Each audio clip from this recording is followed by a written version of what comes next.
Hello friends, नमस्कार, आदाब, सत श्री अकाल, राम राम। तो कैसे हैं आप लोग? आई होप आप लोग बेहतर होंगे और आपके एंट्रेंस एग्जाम की प्रिपरेशन आप बेहतर कर रहे होंगे। इसे लास्ट वीडियो में हमने आपके जो बीएड एंट्रेंस का एग्जाम है उसके मैंने पैटर्न के बारे में डिस्कस किया था। आपके बीएड के एडमिट कार्ड इशू हो चुके हैं, जारी किए जा चुके हैं। तो आपकी जो परीक्षा है वो 6 जुलाई को होनी संभावित है ना? जो परीक्षा है 6 जुलाई को होनी है। तो चलिए इसी क्रम में हम जो आपका एक पहला पेपर होगा उसमें जीएस पोर्शन से क्वेश्चन पूछे आते हैं। तो इसी क्रम में मैंने बताया था जीएस में पॉलिटी सेक्शन से क्वेश्चन पूछा जाता है।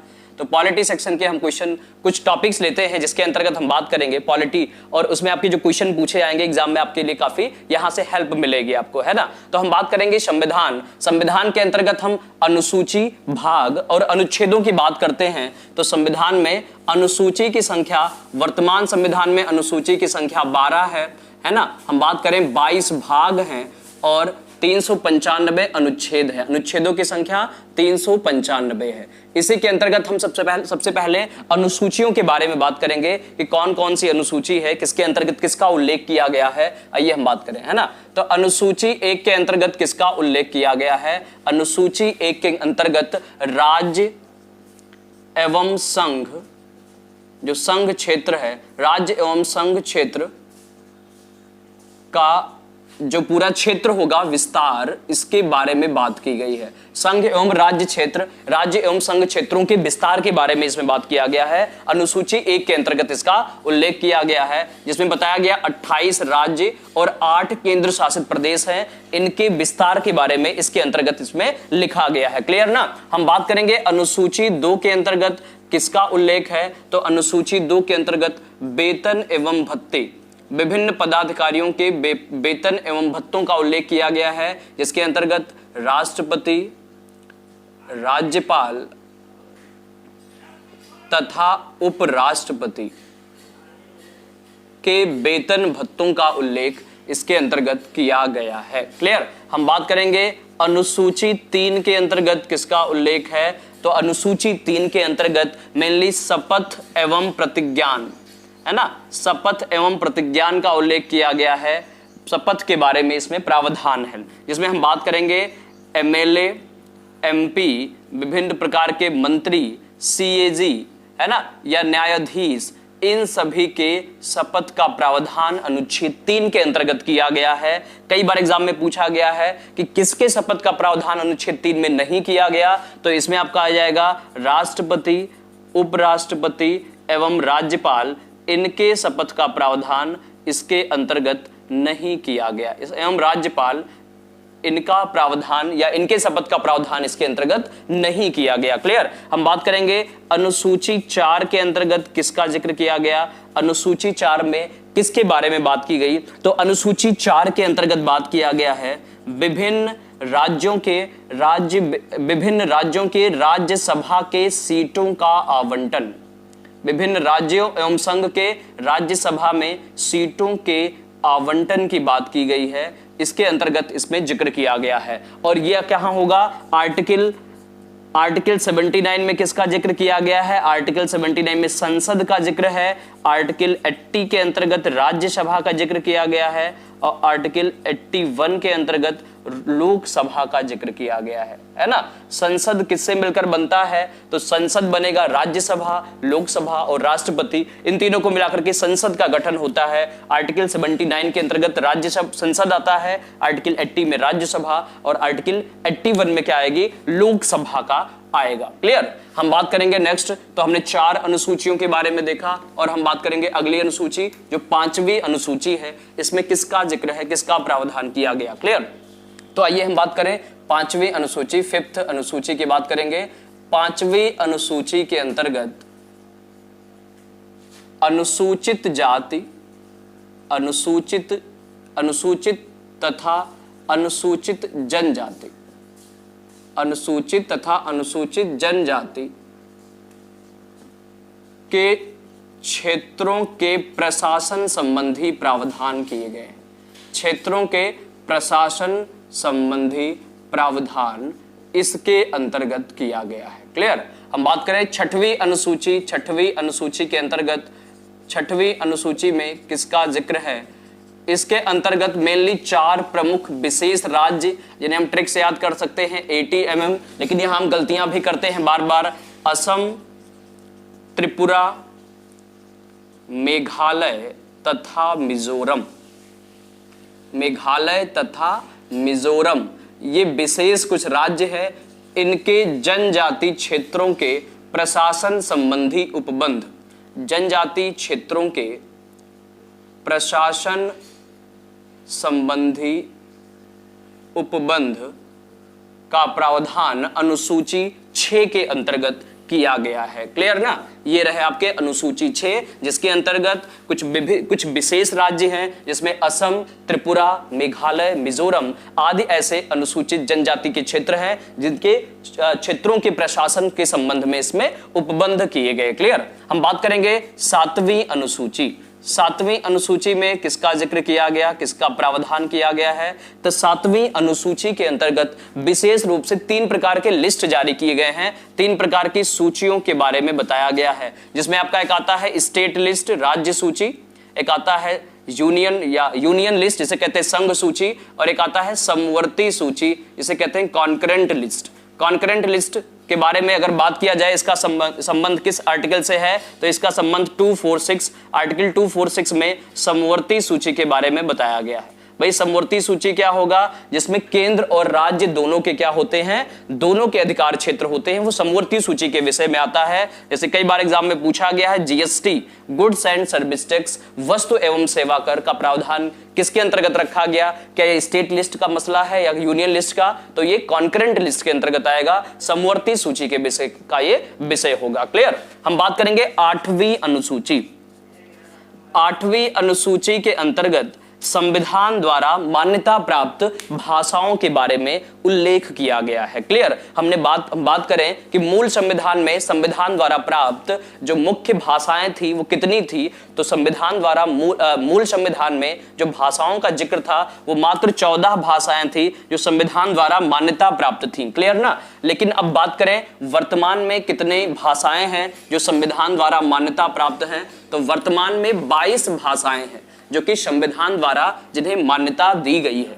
क्लियर? तो मूल संविधान में 14 भाषाएं थी, वर्तमान में भाषाओं की संख्या 22 हो गई है, तो इन्हें अलग अलग कॉन्स्टिट्यूशनल अमेंडमेंट के द्वारा जोड़ा गया। क्लियर? हम बात करेंगे 8वीं अनुसूची। 8वीं अनुसूची में हम बात करें तो इसमें हम बात करेंगे संविधान द्वारा मान्यता प्राप्त, संविधान द्वारा मान्यता प्राप्त भाषाएं, है ना, 22 भाषाओं का जिक्र किया गया है। आपके विभिन्न एग्जाम में पूछे आते हैं कि और कौन कौन से ऐसे कॉन्स्टिट्यूशनल अमेंडमेंट किए गए जिसमें अलग अलग भाषाएं जोड़ी गई। तो first constitutional amendment 21th constitutional amendment, 21वां संविधान संशोधन, जिसके द्वारा कौन सी भाषा जोड़ी गई? 21वें संविधान संशोधन के अंतर्गत सिंधी भाषा जोड़ी गई। क्लियर?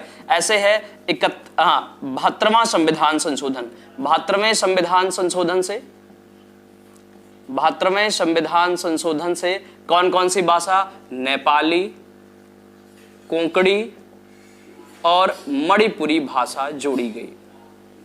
वन सेकंड, 71वां संविधान संशोधन होगा, ये थोड़ा करेक्शन, 71वां संविधान संशोधन है। नेक्स्ट आपका 92th कॉन्स्टिट्यूशनल अमेंडमेंट, 92वां संविधान संशोधन, इसके अंतर्गत कौन कौन सी भाषाएं जोड़ी गई? तो इसमें संथाली, बोडो और डोंगरी भाषा जोड़ी गई।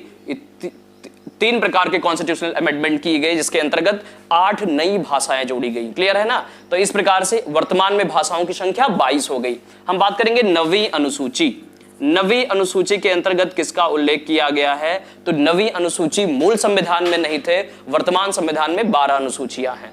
9वीं अनुसूची का प्रावधान किस संविधान संशोधन के अंतर्गत किया गया? तो फर्स्ट कॉन्स्टिट्यूशनल अमेंडमेंट, पहला संविधान संशोधन, यह हुआ था 1951 में, जिसके अंतर्गत लैंड रिफॉर्म, भूमि सुधार का प्रावधान किया गया, जिसमें जमींदारी प्रथा का उन्मूलन किया गया और जमींदारी प्रथा के उन्मूलन के द्वारा भूमि सुधार, लैंड रिफॉर्म लाया गया, जिसका प्रावधान अनुसूची 9 के अंतर्गत किया गया है। क्लियर? हम बात करेंगे 10वीं अनुसूची। 10वीं अनुसूची में किसका प्रावधान है? तो 10वीं अनुसूची में दल बदल का विरोध इसका प्रावधान 10वीं अनुसूची के अंतर्गत किया गया है। क्लियर है ना? ये एग्जाम में यहां से कई बार क्वेश्चंस रिपीट हैं, कई बार यहां से क्वेश्चन पूछे गए हैं। क्लियर है? चलिए हम बात करेंगे, और जो लास्ट आपकी 2 अनुसूचियां बची हैं, इसमें अब वर्तमान में संविधान में अनुसूचियों की संख्या 12 है। क्लियर है ना? तो चलिए हम बात करें कि अगर हम यहां बात कर ले 10वीं अनुसूची का किस संविधान संशोधन के अंतर्गत जोड़ा गया, तो 52वां कॉन्स्टिट्यूशनल अमेंडमेंट 92वें संविधान संशोधन के अंतर्गत 10वीं अनुसूची को जोड़ा गया। हम बात करेंगे 11वीं अनुसूची 11th शेड्यूल की बात करें, इसके अंतर्गत किसका प्रावधान है? 11th शेड्यूल के अंतर्गत ग्राम पंचायतों के प्रशासन संबंधी, ग्राम पंचायतों के प्रशासन संबंधी प्रावधान अनुसूची 11 के अंतर्गत जोड़े गए। कई बार पूछा जाता है ये 11वीं अनुसूची किस संविधान संशोधन से जोड़ी गई, तो 11वीं अनुसूची 73वें संविधान संशोधन से जोड़ी गई। 73वां संविधान संशोधन 1993 से ग्राम पंचायत के बारे में गठन किया गया, ग्राम पंचायती व्यवस्था लागू की, पंचायती राज सिस्टम लागू किया गया और 11वीं अनुसूची में इसे स्थान दिया गया। कई बार पूछा जाता है कि पहली बार पंचायती राज व्यवस्था कहां से लागू हुई, तो 24 अप्रैल